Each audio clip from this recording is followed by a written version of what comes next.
আপনার যদি কখনো ফুচকা খাওয়ার পিনিক ওঠে তখন আপনি কি করবেন? চট করে চলে যাবেন ফুচকা খেতে। তেমনই আমি আর আমাদের পূজা চলে গেছিলাম ফুচকা খেতে।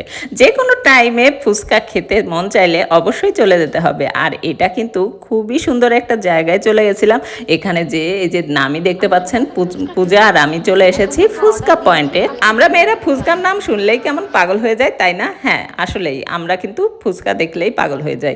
এবং ফুচকার থেকে আমার চটপটিটা বেশি ভালো লাগে, কিন্তু এখানে এসে ফুচকার আইটেমটা দেখে আর ডেকোরেশনটা দেখে ভীষণই ভালো লাগছিল।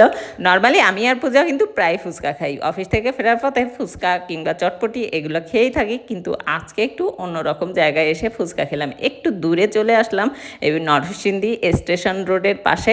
এখানে ফুচকা পয়েন্টে ফুচকা খেতে কিন্তু দারুণ মজা। এখানে অনেক ধরনের ফুচকা আছে, তো আমরা এখানে মিষ্টি ফুচকা আর টক ঝাল ফুচকাটি নিয়েছিলাম। তারপরে ফুচকা খাওয়ার পরে দেখলাম যে এখানে দইও বিক্রি হয়, তাই ভাবলাম একটু দইও খেয়ে নেই। দইটাও ভীষণ মজা ছিল, ফুচকাও ভীষণ মজা ছিল।